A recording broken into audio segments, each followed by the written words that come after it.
여러분의 가정에 우리 하나님 때문에 기쁨과 감사와 간증이 넘치기를 축복합니다. 예. 도움이라는 말을 우리가 사용합니다. 어떤 단체나 행사 등에서 안내를 맡거나 남에게 봉사를 하는 사람들을 일컬을 때 우리가 도움이라는 말을 사용합니다. 행사 도우미, 결혼 도우미, 민원 도우미, 이런 말들 우리가 자주 듣는 말입니다. 모든 분야에서 도움을 주는 그런 아름다운 사람들 있죠. 우리들 삶 속에서 크고 작은 도움을 주는 도우미들 때문에 미소 짓게 하는 일들이 많습니다. 어떤 대가를 받는 것 아니라 대가를 받지 않고도 우리 삶에서 서로 관계를 맺어가며 서로 도울 수 있는 그런 도우미들 때문에 우리가 힘을 얻고 또 웃고 소망을 갖고 그런 것이죠. 지킴이라는 말도 있습니다. 어떤 곳을 지키는 사람들입니다. 북한에서는 골키퍼를 골지킴이 이렇게 부른다고 합니다. 우리 땅 독도를 지키는 사람과 단체들을 우리가 독도지킴이 이렇게 부르죠. 부모님들을 가정지킴이라고 불러도 문제가 없을 것입니다. 수많은 독립운동가와 군경 그리고 민주화의 일꾼들은 나라 지킴이라고 말할 수 있습니다. 시편 121편은 이 도우미와 지킴이에 대한 아름다운 고백을 담고 있습니다. 내가 산을 향하여 눈을 들리라. 나의 도움이 어디서 올까? 나의 도움이 천지를 지으신 여호와에게서로다. 하나님이 우리의 완벽한 도움이라는 그런 고백입니다. 여호와께서 너를 지켜 모든 환난을 면하게 하시며 또 내 영혼을 지키시리로다. 하나님께서 우리의 철저한 지킴이가 되신다는 그런 고백입니다. 우리가 하나님을 여러 가지 많은 그런 상징을 가지고 고백을 하고 있는데요. 하나님은 나의 도움이십니다. 하나님은 나의 지킴이이십니다라고 고백하게 될 때 우리에게 찾아오는 근심과 걱정과 염려와 두려움들을 우리는 많이 해결하고 극복할 수가 있습니다. 왜? 하나님께서 나를 도와주시는데, 그것도 완벽하게, 하나님께서 나를 지켜주시는데 철저하게. 그래서 하나님을 도우미와 지킴으로 고백할 때 근심, 걱정, 염려, 두려움들이 당연히 사라질 수밖에 없고요. 오히려 마음속에 용기가 백배해서 지금보다 훨씬 더 담대하게 살 수 있고 세상을 향해서 당당하게 살 수 있는 것입니다. 하나님께서 우리의 도우미가 되시고 지킴이가 되신다는 이 고백을 여러분 잘 장착하셔서 근심, 걱정, 염려, 두려움 날려버리시고 담대하고 당당하게 살아가시기를 주님의 이름으로 축원합니다. 예. 도움이 되시는 하나님께서 자녀인 우리에게 그렇게 살기를 원하십니다.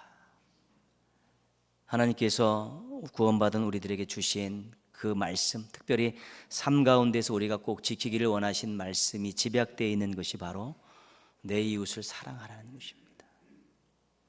이웃을 사랑하며 살라는 것이죠. 그래서 서로 사랑해라, 이웃을 사랑하라, 원수를 사랑하라. 어찌되든 대상들은 다 달라도 사랑하며 살라는 것이 구원받은 우리들에게 하나님께서 강조하시는 중요한 삶의 모습입니다. 사랑하며 산다는 것은 도우며 산다는 것입니다. 나누고 배려하라는 그런 말씀들도 결국은 도우며 살라는 것이고요. 위로하고 섬기며 살라는 것도 도우며 살라는 것입니다.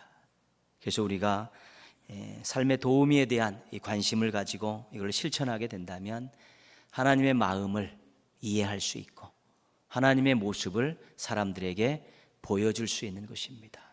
그래서 우리가 도우미로 사는 것이 얼마나 의미 있고 중요한 일인지 모릅니다. 하나님께서 우리를 아주 완벽하게 도우고 계시기 때문에 그 도움을 받았기 때문에 우리 삶 속에서 많은 사람들을 도우며 사는 것 하나님이 원하시는 것이고 또 세상을 바꾸어가는 아름다운 삶의 모습이기 때문에 우리가 관심을 갖고 실천해야 될 중요한 영역이기도 합니다. 그런데 지킴이에 대해서는 조금 각도가 다릅니다. 우리가 누군가를 지키는 것에 한계가 있습니다. 하나님은 졸지도 않고 주무시지도 않으면서 우리를 지키시지만 우리는 공간과 시간의 제약을 받기 때문에 누군가를 지킨다는 것에는 우리는 한계가 있을 수밖에 없습니다. 그래서 누군가를 지키는 것 한계도 있고 능력의 한계도 있고요. 여러 가지 한계 때문에 누군가를 우리가 지키면서 그렇게 살기는 쉽지 않습니다. 왜냐하면 헤어지면 어느 공간에서 어떤 일이 일어날지 아무도 모르기 때문에 따라다니면서 지킬 수 없습니다. 자녀라 할지라도 아침에 식사하고 학교 가고 직장 가면 돌아올 때까지 우리가 어쩔 수 없는 것입니다. 하나님은 지키실 수 있지만 우리는 지키실 수 없습니다. 그래서 성경은 지키는 것에 대해서는 자기 자신과 관련된 것들로 많이 말씀합니다. 그 대표적인 것이 오늘 말씀입니다. 모든 지킬 만한 것 중에 더욱 내 마음을 지키라. 생명의 근원이 이에서 남이니라. 인생 가운데서 자기 자신과 관련돼서 지킬 것들이 너무 많다는 것입니다. 그런데 지킬 것이 많은데 그런 것들 다 지키면서 사는 것이죠. 때로 우리가 그 지키는 것을 가지고 뭐라 그럴 수는 없습니다. 왜냐하면 그것이 없으면 불편하고 그것이 없으면 또 불행할 수도 있고 그것이 없으면 낭패를 볼 수 있기 때문에 늘 지키는 삶은 인생의 한 부분일 수밖에 없습니다. 우리가 많이 들었던 말 가운데 이런 말이 있습니다. 재산을 잃으면 조금 잃은 것이고 명예를 잃으면 많이 잃은 것이고 건강을 잃으면 모든 것을 다 잃은 것이다. 결국 재산도 체면도 건강도 일정 부분은 지켜야 된다는 것입니다. 그것을 잊어버리면 여러 가지 삶에 힘듦이 생기기 때문에 그렇습니다. 인기를 지키려고 안간힘을 쓰는 스타들을 우리가 봅니다. 자리를 지키려고 전전긍긍하는 그런 우리 사회인들을 얼마든지 볼 수 있습니다.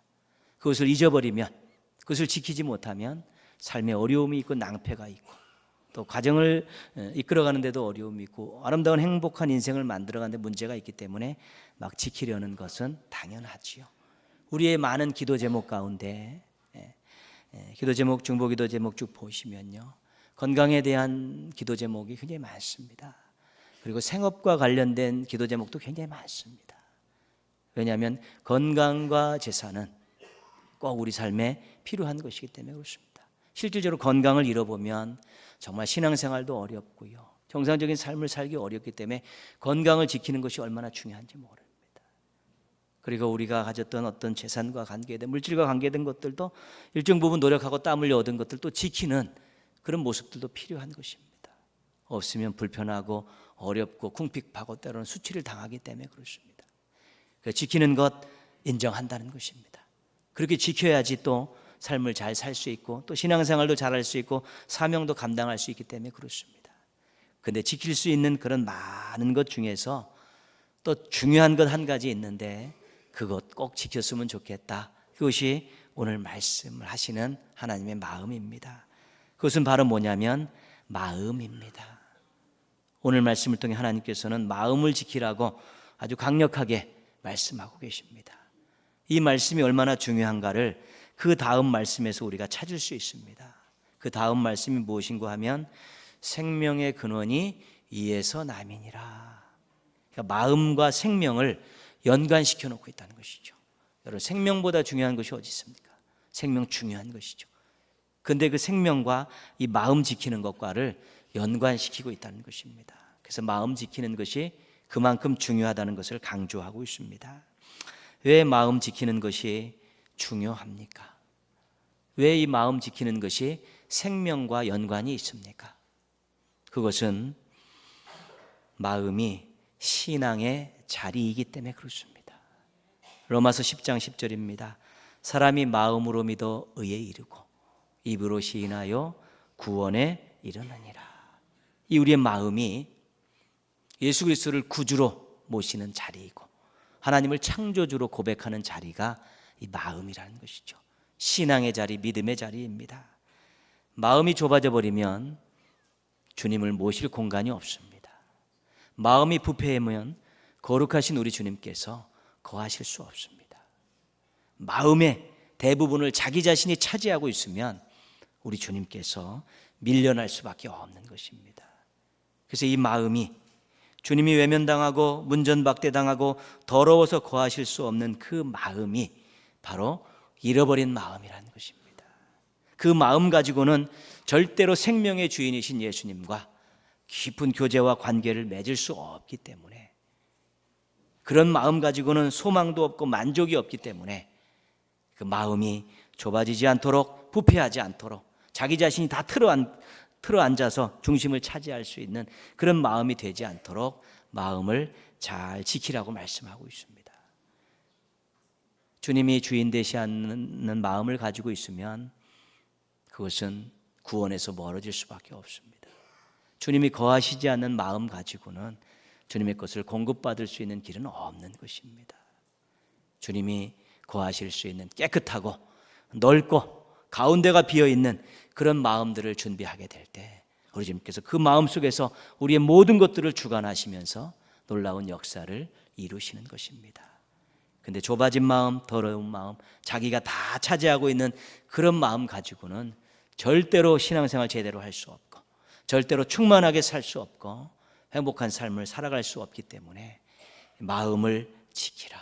너희 마음이 좁아지지 않도록, 대부분 너희들이 차지하는 마음 되지 않도록, 부패하고 더러운 마음 되지 않도록 마음을 지켜라. 그러면 충만하게 살 수 있을 것이고, 그 생명의 충만함, 성령의 충만함, 은혜의 충만함을 누리며 살 수 있을 것이라고 그렇게 강력하게 말씀하고 계신 것입니다. 여러분의 신앙의 자리가 어떤가를 잘 돌아보십시오. 넓고 깨끗하고 우리 주님이 중심을 차지하고 있는 그런 마음이 되도록 노력하시고, 그런 마음을 지키려고 노력하셔서 앞으로 생명의 주님을 모시고 충만하고 소망 있는 삶을 살아가시기를 주님의 이름으로 부탁드리겠습니다. 왜 마음 지키는 것이 중요합니까? 그것은 마음이 행동의 자리이기 때문에 그렇습니다. 어떤 마음을 갖느냐가 어떤 행동을 하느냐를 결정하는 것입니다. 마음에 품은 것이 밖으로 나오기 때문에 그렇습니다. 예수님과 제자들이 손을 씻지 않고 떡을 먹었습니다. 그랬더니 서기관과 바리새인들이 어때서 정결법을 어기느냐고, 손을 씻지 않고 떡을 먹느냐고, 왜 율법을 범하느냐고 막 도전하고 비판하고 시비를 걸어왔습니다. 그때 예수님께서 이제는 그들을 책망하셨죠. 겉과 속이 다른 외식하는 자들이라고 책망하시면서 제자들에게 이제 이 말씀에 대한 설명을 해주시면서 이런 말씀을 하십니다. 마음에서 나오는 것은 악한 생각과 살인과 간음과 음란과 도둑질과 거짓 증언과 비방이니 이런 것들이 사람을 더럽게 하는 것이라.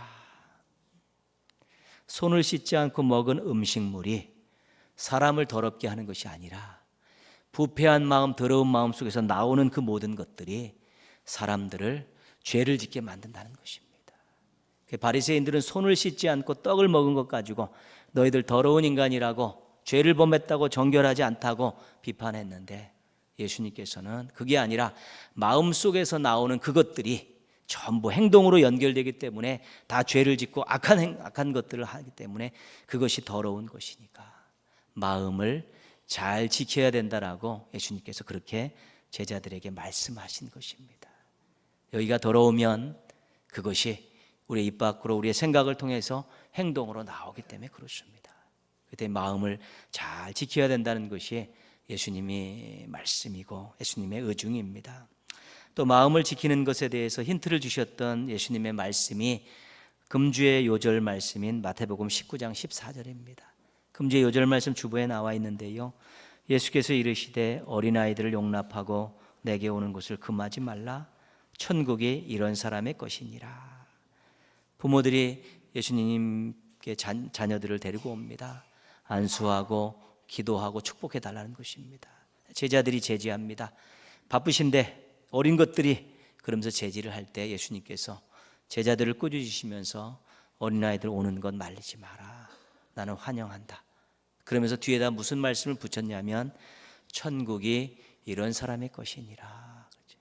그러니까 어린아이가 천국의 주인공이라는 말이 아니라 어린아이와 같은 그런 마음을 가진 사람들이 천국에 있다는 것입니다. 천국 백성인 어린아이와 같은 마음을 가져야 된다는 것입니다. 그래서 천국은 믿음으로 가는 것이죠. 그러나 천국에는 정말 어린아이와 같은 그런 순수한 마음을 가진 그런 사람들이 있어야 되고, 또 구원받은 백성들은 이 땅을 살아갈 때 어린아이와 같은 순수한 마음을 가지고 살 때 천국 백성이라 일컬음을 받을 수 있다는 것입니다. 천국이 하나님이 통치하는 곳입니다. 믿음을 가진 사람들을 다 초청하시고 그곳에서 영원토록 살게 하십니다.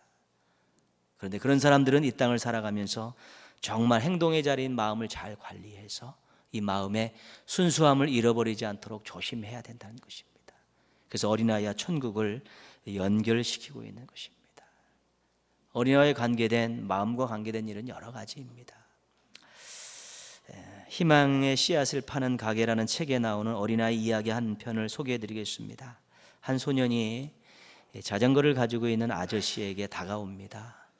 그러면서 자전거를 이렇게 부러운 눈으로 쳐다보고 있습니다. 그러면서 소년이 아저씨에게 묻습니다. 아저씨, 이 자전거 꽤 비싸게 주고 사셨죠? 그랬더니 아저씨가 아니, 우리 형님이 선물해 주셨어. 그렇게 대답을 합니다. 또 이 아이가 계속해서 자전거를 부러운 눈으로 계속 쳐다봅니다. 그 아저씨가 너도 형이 있어서 이 자전거 받았으면 좋겠지? 그렇게 묻습니다. 그랬더니 이 아이가 아니요, 나도 그런 형이 되었으면 좋겠어요. 내 동생이 조금만 걸어도 심장이 벌떡거려서 자전거를 사주고 싶은 형이 되고 싶어요. 그렇게 이야기했다는 것이죠. 어린아이가 다 그렇지는 않지만 그래도 그 마음 속에 여전히 누군가를 생각하는 순수한 마음이 있었다는 것이고요. 실은 어이들의 마음에 중요한 것은 있는 모습을 그대로 보고 그대로 수용하는 마음 아니겠습니까? 엄마에게 올인되어서 그 품에만 안기면 만족하고 행복하는 것 아니겠습니까? 우리가 신앙생활을 하며 하나님 나라를 소망할 때 어린아이의 마음이 중요한 것은 우리 주님이 하신 말씀을 그대로 계산하지 않고 받아들일 수 있는 그런 마음이고요. 오직 주님밖에 없다는 그 마음으로 주님 말씀에 주님 품에 안길 때 최고의 행복을 누릴 수 있는 그런 어린아이와 같은 마음이 필요한 것이고요. 그 순수함 때문에 누군가를 도와주고 싶고 누군가에 배려하고 섬기고 싶은 그런 마음들이 우리들에게 절대로 필요하기 때문에 예수님께서 어린아이들 용납하고 내게 오는 것을 금하지 말라, 천국이 이런 자의 것이니라고 그 마음의 중요성을 강조하신 것입니다.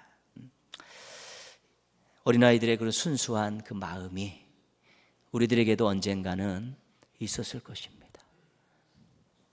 세월이 흘러가면서 또 나이가 들어가면서 사회생활하면서 우리가 그런 마음들을 많이 잃어버린 것이죠. 그런데 중요한 것은요, 육신은 가면 갈수록 연약해질 수밖에 없지만 마음은 잘 관리하고 믿음은 잘 관리하면 얼마든지 젊음을, 순수함을 유지할 수 있는 가능성이 있다는 것입니다. 그렇기 때문에 마음을 지키라고 말씀하고 계신 것이죠. 또 우리의 마음속에 한 구탱이에 아직까지 순수한 마음이 있어서 오직 주님만 바라보는 그런 마음, 또 무언가 다른 사람을 돕고자 하는 그런 마음이 있다면 그 마음은 어린아이와 같은 마음입니다. 잘 지키십시오. 그리고 행여 그런 마음들 다 잊어버리고 미움과 욕심과 고집과 이런 것들이 많이 마음에 들어앉았으면 이제는 내버리고 새로운 마음을 가지려고, 회복하려고 노력해야 되는 것입니다. 그런 마음을 어린아이와 같은 마음, 오직 신앙이 자리할 수 있는 마음, 또한 순수하게 또 다른 사람을 사랑하고 도울 수 있는 그런 행동의 마음, 이런 귀한 믿음의 자리, 신앙의 자리, 행동의 자리가 되는 그런 마음들을 잘 간직하게 될 때 우리 하나님을 기쁘시게 할 수 있고 세상을 밝힐 수가 있고 또 다른 사람을 행복하게 할 수 있기 때문에 어린아이의 마음을 말씀하시면서 오늘 잠언에서는 모두 지킬 만한 것 중에서 마음을 먼저 지키라고 강조하고 계신 것입니다. 우리의 마음이 정말로 순수한 마음으로, 어린아이 같은 마음으로 오직 예수하시고 또 사람들에게 사랑을 베푸는 마음 될 수 있도록 마음 잘 지키시고 더 어두워지지 않도록, 더 부패하지 않도록 잘 지키시고 또 새로운 마음을 회복시키기 위해서 노력하시기를 바랍니다. 오늘 유아 세례 받은 아이들 보고요, 또 교회 학교에서 뛰노는 아이들 보고요, 여러분 가정의 어린 자녀들 보면서 또 어린 손주들 바라보면서요, 무작정 이뻐만 하지 마시고 정말 그들의 마음을 한번, 내가 그런 마음들을 가졌었는데 이런 아이들을 내가 모범 삼아서 나도 이런 정말 순수한 마음을 한번 갖고 오직 예수하고 사람들을 사랑하며 사는 그런 마음 품겠다 한번 다짐하시고 또 노력하신다면 여러분들은 여러분 마음을 지키는 마음 지킴이로서 하나님 앞에 아름답게 서실 수 있게 될 것입니다. 가정의 달을 맞이해서 또 5를 기점으로 해서요, 자기 자신의 마음은 자기가 지킨다는 마음 지킴이라는 그런 사명을 다시 한번 가슴에 새기시고 순수한 마음 잘 지키시고 잘 회복하셔서 하나님께 큰 기쁨을 안겨드리고 주변의 사람들에게 행복을 나누어주는 멋진 신앙인들 되시기를 주님의 이름으로 축원합니다. 아멘. 기도하겠습니다.